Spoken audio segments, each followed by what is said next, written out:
I never meant to stay. That's the part one keeps circling back to. Like a mantra. Like an apology. The house wasn't supposed to be mine.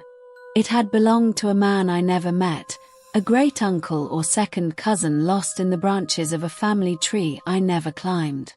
When I received the legal letter informing me that I'd inherited a property in a town I'd never heard of, I assumed it was a mistake. But it wasn't. There were documents. Records. Deeds older than I was. And a key. Heavy, iron, shaped like something that should have opened a dungeon door. I should have laughed. Should have ignored it. Tossed the letter into the bin with the others I never answered. But I didn't. Maybe it was curiosity. Maybe something deeper. Something already embedded in my bones before I was born. I drove for hours through roads that narrowed and thinned until they were barely more than dirt veins running through dark forests. The GPS died first. Then my phone. Even the car seemed unsure, its tires crunching over roots and rocks like it resented each mile. Then, suddenly, the trees parted. And the house appeared. I know how that sounds, melodramatic, theatrical, but it's the truth. One moment it was all forest, and the next, the house stood before me like it had always been there, waiting. Not large, not impressive. Just wrong. Off. Like it had been drawn by someone who had only heard of houses but never seen one. Too tall, too narrow. The windows looked blind. The front door had no handle on the outside. Just the keyhole. Waiting. I stepped out of the car and the wind stopped. No birds. No insects. No movement. Just the sound of my own breath. And the key in my hand, cold despite the sun. I should have turned back. I know that now. But I walked to the door, put the key in the lock, and turned. The door opened inward. The smell hit me first. Not rot or decay. Something subtler. Like wet stone and rusted metal, tinged with the sweetness of old flowers. It wasn't unpleasant. Just ancient. Inside, the house was dark.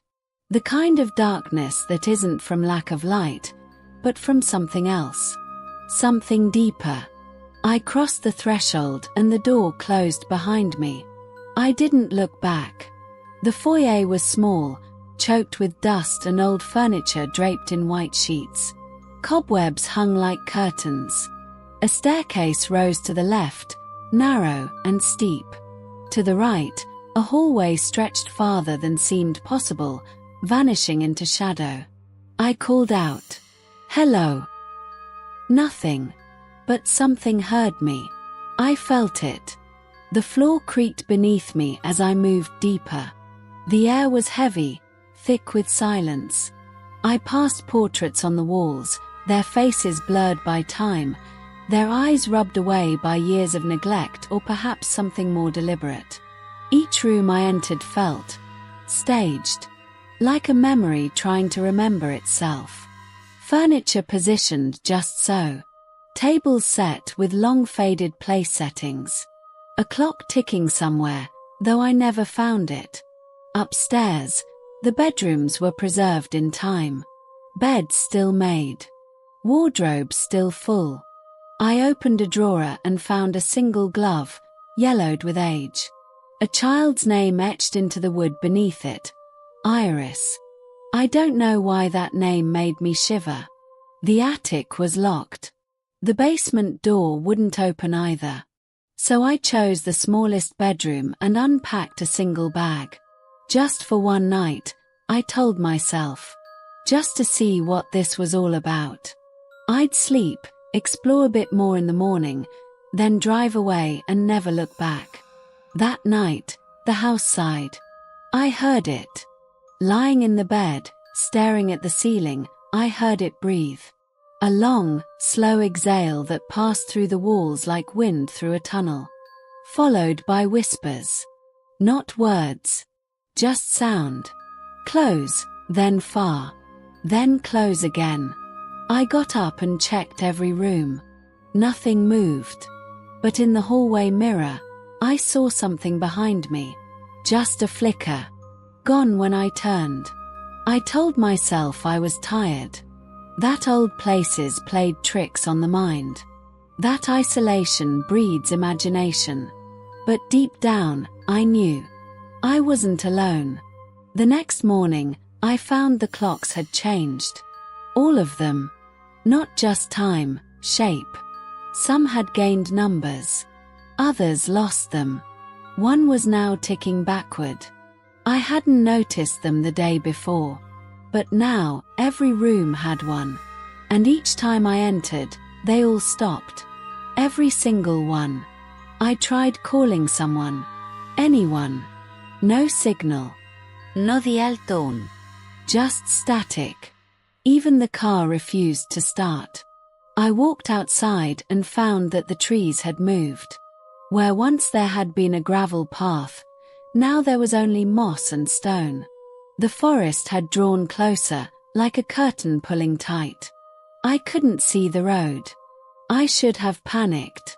Instead, I went back inside. Something had shifted. The hallway was longer now. At the far end, a new door stood ajar. It hadn't been there before. Behind it, stairs leading down. The basement. I stood there for a long time, listening. The whispering had returned. Louder now.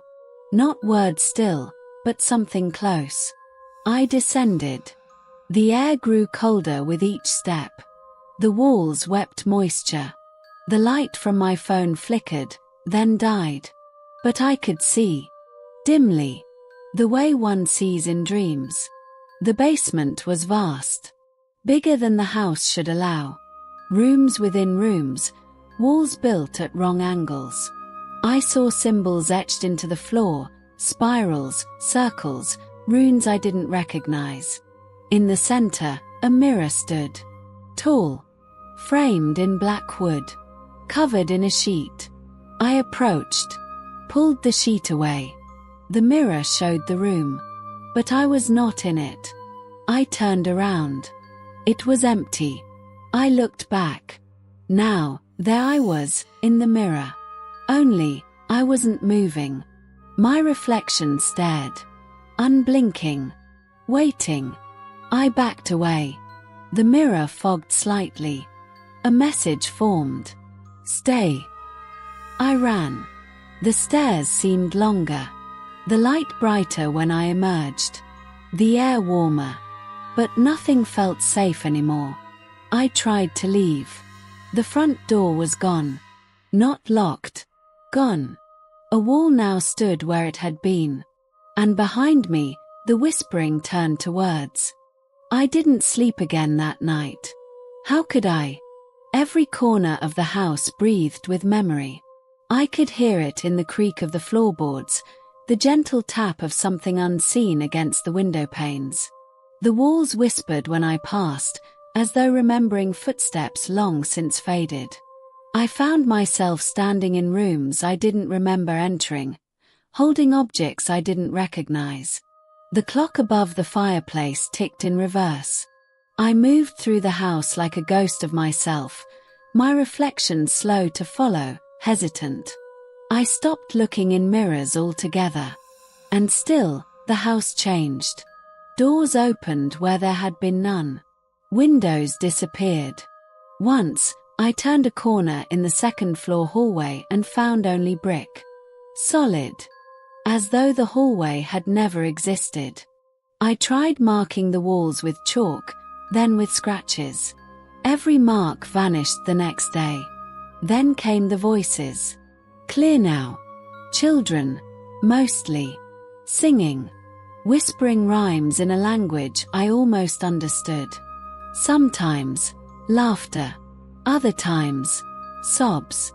Then silence. Always silence. Until she spoke. I don't know her name. But she knew mine.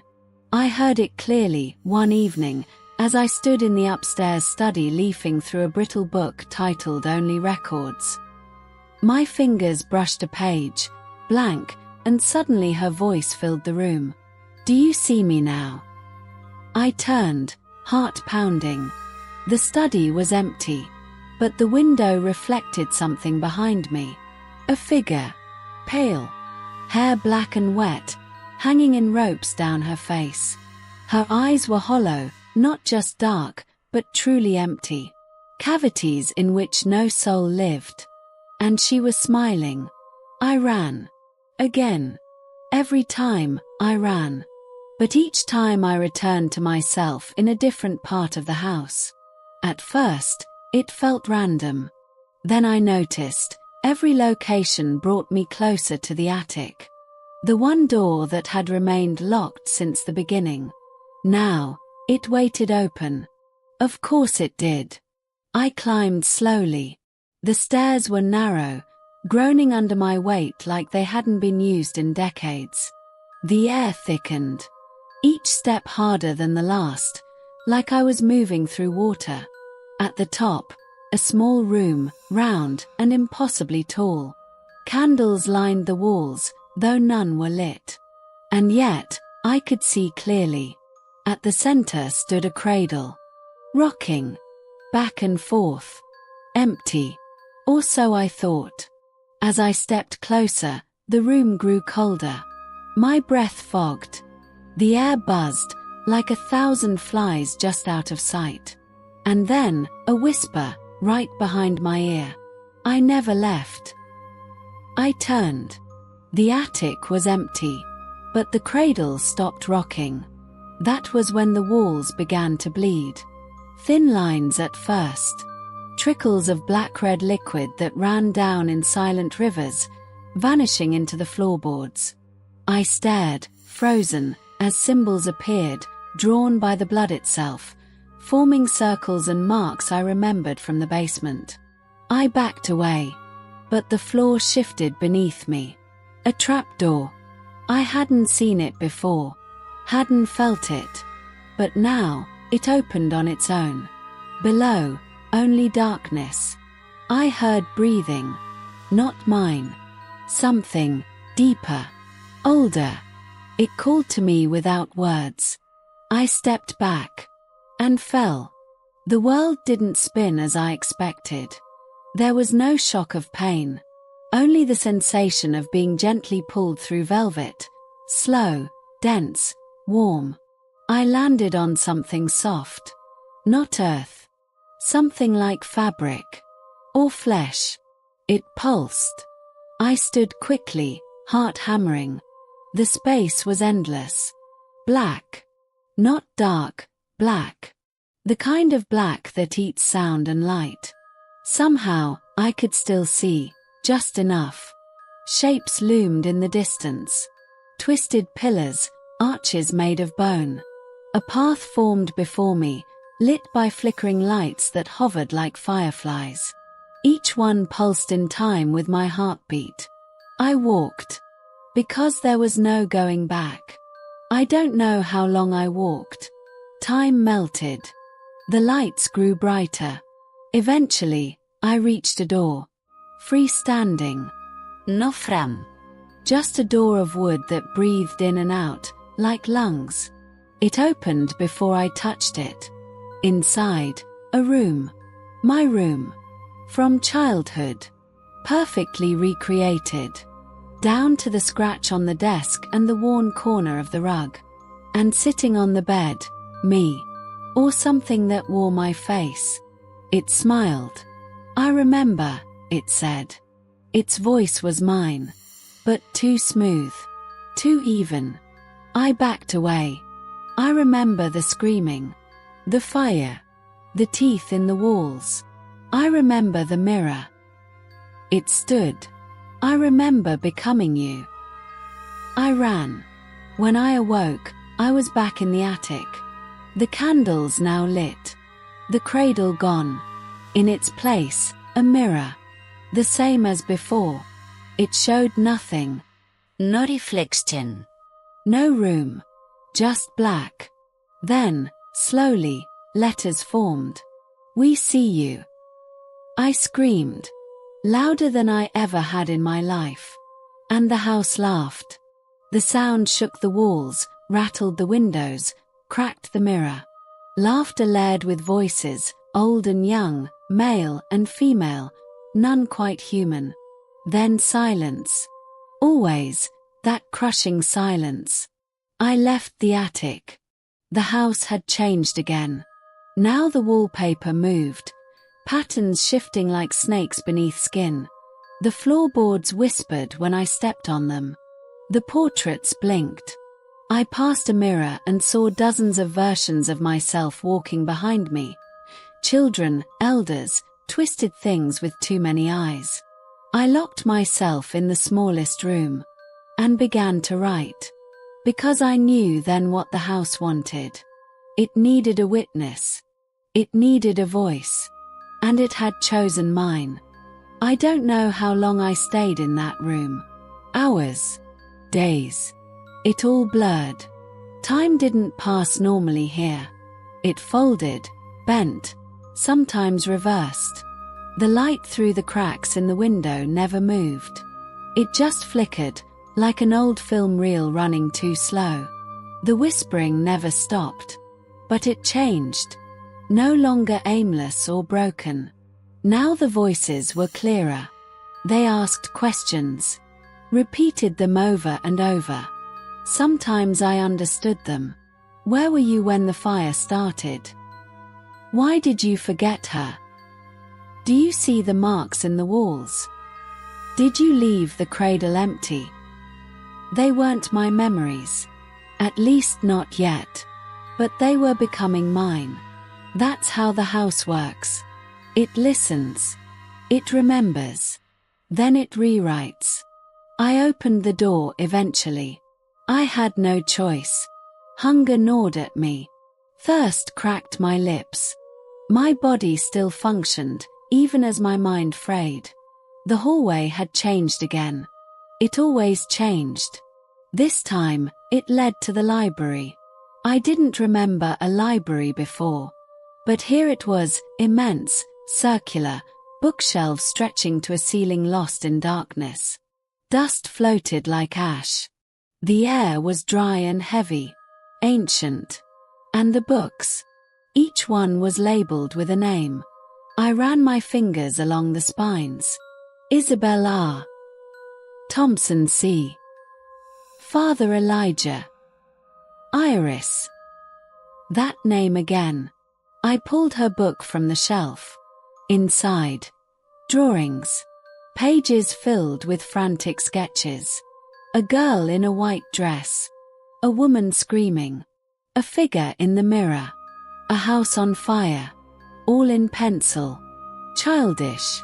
But detailed. Real. Then came the writing. One line, repeated again and again. She is under the floor. My skin prickled. I dropped the book and backed away. But I wasn't alone anymore. The woman stood across the room. The one from the mirror. Black hair. Hollow eyes. Hands hanging limp at her sides. But she didn't move. Not even when I ran. The house didn't let me go far. I turned corner after corner and ended up back in the library. The books were gone. So was the woman. Only a chair remained, and on it, a tape recorder. Old. Covered in dust. I pressed play. Static. Then a voice. Male. Calm. Familiar. My name is Dr. Julius Hale. Date. March 11th, 1957. Subject. The house. A pause. A breath. I have lived within its walls for 7 months. Time has become elastic. My own memories no longer feel reliable. The house speaks. Not in words, not always, but in thought. In echo. Another pause. I believe it draws on guilt. Regret. It lures the broken. And it keeps them. I have seen others. They flicker in and out. Sometimes they whisper my name. Sometimes they scream it. I do not know which is worse. I turned the tape off, but the voice continued. Not from the machine. From the walls. Repeating the final words over and over. I do not know which is worse. I do not know which is worse. The lights dimmed. The temperature dropped. I ran again. But running means nothing here. I collapsed in a room I didn't recognize. Grey walls. A single bed. No windows. No doors. I thought maybe I had finally reached the center. The heart. The place where the house kept its truths. I lay on the bed and closed my eyes. And dreamed of fire. Not just any fire, the fire from the drawings. From the memory that didn't belong to me but had started to take root. The wallpaper peels away.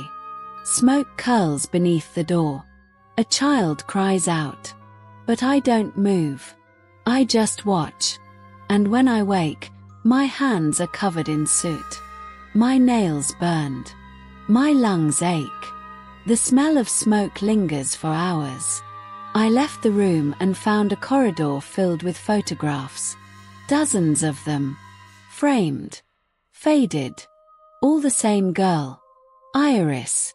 In each, she grows older. Until she doesn't. The last photograph shows an empty cradle. And the words burned into the bottom of the frame. She was listening. I turned and the woman stood behind me. She didn't speak. She only stared. And for the first time, I stared back. I asked her a question. Iris. She nodded. I followed her. Downstairs I hadn't seen before. Into a corridor beneath the basement. The walls dripped with water and memory. I asked her more questions, but she never answered. Only led me forward. At the end of the tunnel, a door. Wooden. Rotten. On it, the carved symbol I had seen before. The spiral. She opened it without touching it. Inside, a room made of mirrors. All of them cracked. All of them humming. And in each one, a different version of me. Screaming. Crying. Laughing. Staring blankly. I turned away. But Iris placed a hand on my shoulder. And suddenly I could hear them. Every version of me, speaking at once. Begging. Explaining. Confessing. One voice cut through them all. I never meant to leave her. I didn't know she was there. The reflection closest to me slammed its hands against the glass. You forgot. I collapsed. The mirrors shattered. I was back in the cradle room. The mirror was whole again. It showed Iris now, standing beside a tall man in priest's robes. His face was burned away, but his hand rested on her head. The words appeared beneath them. This house was built on silence. And I understood then. The house was a vessel, a collector, of voices, of confessions, of echoes. It listened. It waited. And when it was full, it remembered. Now it was remembering me. I don't know how long I've been here. The days have no shape. Sometimes the windows show sunlight. Sometimes stars. Sometimes only fog. I tried carving lines into the wall to count how many times I've slept. But the wall always heals. No mark lasts longer than a breath. The house doesn't want me to keep track. It wants me to forget. And I am. Not just time. But myself. I look in the mirror now and barely recognize what I see. My face flickers, like candlelight. My voice echoes slightly when I speak, even alone. I've started to hear my thoughts spoken back to me. Word for word. Half a second late. And sometimes, not in my voice. I found the priest. The man from the mirror. I don't know how long I wandered through the red hallways, the ones that throb like veins, until I found the chapel. It was buried beneath the foundations, behind 3 doors that all opened at once. The chapel was small, rotting. The pews were eaten by mold. The altar cracked down the center. And there he stood. Or what was left of him. Black robes. Skin like wax. No eyes. Just empty sockets that glistened like obsidian. He didn't speak. He didn't move. But I heard him anyway. In my head. A voice like ash and thunder. You came for forgiveness. I shook my head. But he continued. You buried her voice. As others did before. Now the house keeps it. So it may never be forgotten again. He raised a hand and pointed. Behind the altar, the wall melted away, revealing a passage, and behind that, a small room. Inside, shelves, lined with glass jars, each one glowing faintly. Inside each jar, a mouth, lips, teeth, frozen mid-scream. My stomach turned. One of the jars had my name carved beneath it. I ran. But the priest's voice followed me. You speak, and she hears. You dream, and she watches. The house is not the prison. It is the vessel. I don't remember reaching the stairs. But I remember falling. Back into the cradle room. Now it was full. Children lined the walls. Silent. Eyes sewn shut. Hands folded.